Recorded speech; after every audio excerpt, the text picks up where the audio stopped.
We have brand new firmware updates for the LUMIX S9, S5II and X, and the G9II. And guess what? There's also a brand new lens. Let's get into it.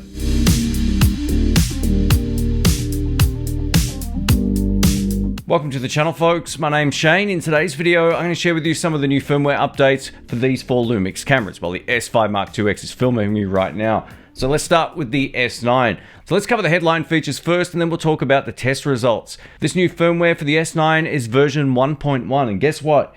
It completely removes the recording restrictions. This is great.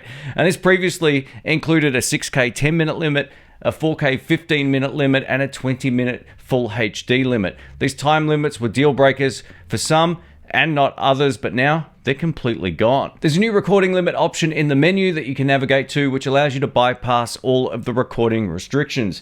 By default, it's not set to unlimited recording, so you need to enable this by navigating to the wrench icon, monitor display menu, and then over to video record limit. That's it. This update is huge, and while the recording restriction on this camera wasn't enough of a deal breaker for me to buy a second one, it opens up this camera to be used now in the studio for long form content along with my S5II or X. When it comes to overheating, I only tested this in the studio here, and I was able to record 4K 25 frames per second 422 10-bit until the SD card filled up, which was just shy of 2 hours. After about 15 minutes, I started a second recording test shooting 6K open gate, and I was able to record for around 1 hour and 14 minutes before the overheating warning sign came up on screen.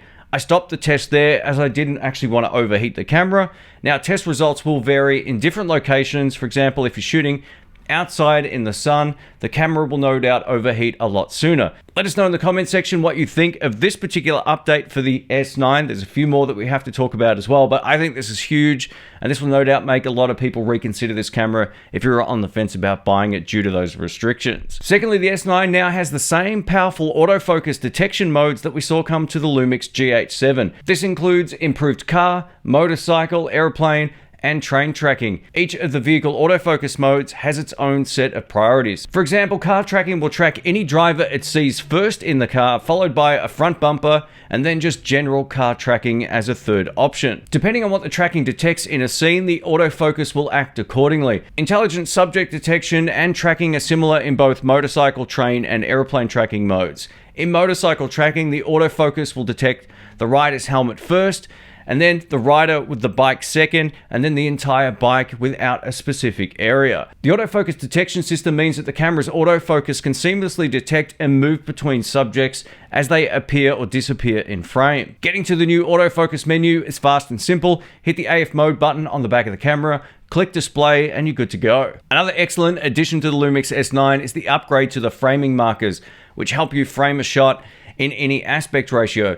Previously, the S9 allowed you to set only one framing marker. Now you can set up to 3 framing markers and fully customize their position on screen. This makes shooting an open gate a lot easier and more versatile, as you can now frame a 16:9, a 9:16, or a 1:1 aspect ratio, all on a single take. Being able to move the framing markers around, especially when shooting vertical, is great if your subject is off center at any particular point in time. These framing markers can also be saved to your custom settings, so you can recall them nice and simply. Thanks to the new version of the LUMIX Lab app, the S9 can now be completely controlled wirelessly with an on-screen preview. This allows you to adjust the ISO, aperture white balance, and custom settings of the camera, all done remotely. There's also a dedicated simple shutter mode if you want to start recording or take a photo without being within arm's length of the camera. Panasonic has also basically consolidated all the prior apps into an all-in-one solution, and in my test so far, it's worked great.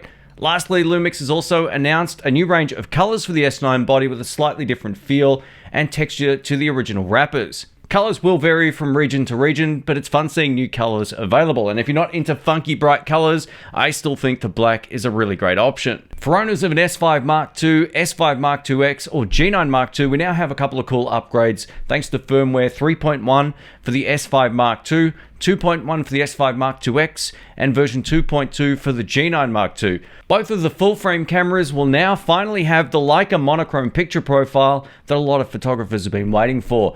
Leica Monochrome is a high-contrast black and white profile that was only available in the G9II, GH7, and S9. It's here, and it's great to see it pushed through to some of the older cameras. This particular update has been a huge request by the community, so well done to LUMIX for pushing this through to the S5 II and X. Secondly, the S5 II X and G9 II are now compatible with the DMW XLR2 audio adapter that was announced when the GH7 was released. While this does support 4-channel audio recording, it doesn't support 32-bit float. It's a bit disappointing not to see the G9 II support this, being that it's as new as it is, but who knows, it could be some sort of hardware limitation. But either way now, you can use either the XLR1, which I'm recording with right now, or the XLR2 on all 3 of these cameras. Panasonic has upgraded the real-time LUT interface on the cameras to make them finally as easy to use as the S9. Previously, real-time LUT was a little complicated to use and you had to put a file on your SD card and import it and all that kind of stuff. Now you can use all 3 cameras with the LUMIX Lab app to make, customize, or export your favorite profiles directly to the camera. You can also select from a bunch of free presets to help get you started. Real-time LUT's a fun way of getting custom creative or finished looks straight out of camera with very little editing in post. It works in combination with the standard picture profiles or with Vlog when shooting video. I've customized my own natural profile called Natural Plus with more contrast and less magenta, giving me a look that I don't need to edit in post-production. This entire video was shot using my custom profile using real-time LUT on my S5 IIX. I found the original real-time LUT a tad too confusing, especially if you're new to using the camera, and this new app makes the entire process a lot easier to use. If you want to map a custom function button to real-time LUT, like on the back of the S9 here, you can do so. Let's talk hardware news. The LUMIX S9 will now ship with the brand new 18 to 40mm f4.5 to 6.3 zoom lens as part of the new kit. This 18 to 40mm is quite versatile for photography or video work, as it works great for landscape, street photography, all the way to some pretty decent portraits at 40mm. This new lens is roughly half the size of the 20 to 60mm lens. So if you've been looking for a very small complementary lens for the Panasonic S9, this will definitely keep the entire payload down. The 18 to 40mm lens has fast autofocus and silent autofocus motors, so it won't audibly be picked up when it's pulling focus, even using the onboard camera microphones or camera mounted microphones. If you're a vlogger, 18mm on the wide end is great, even if you're using the E-stabilization built into the S5 IIX or S9. Even with a slight digital crop, you're still going to have a plenty wide field of view. I think the end result looks really nice. Pairing this new lens with the S9's hybrid zoom feature allows you to punch all the way into 125mm when shooting in HD or 62mm when shooting in 4K. Once you turn hybrid zoom on in the menu, all you need to do is turn the zoom ring of the lens and the image will seamlessly zoom in digitally at no penalty in terms of image quality. While hybrid zoom's only available on the S9 right now, it's a great complement for small lenses like this that give you a wide zoom range. I'd love to see this feature on other cameras in the future, so drop a comment if you'd love to see that as well, and hopefully Panasonic will see it. If you'd like to watch a full deep dive review on this lens, I'll link it up in the cards and you can check it out after this video. Also note, I'll put links to all the firmware down in the description box. If you found this video helpful or useful, leave a thumbs up, leave a comment below, don't forget to subscribe, click the bell, all that kind of stuff, it really helps, and I will catch you on the next video. Catch you soon. See ya.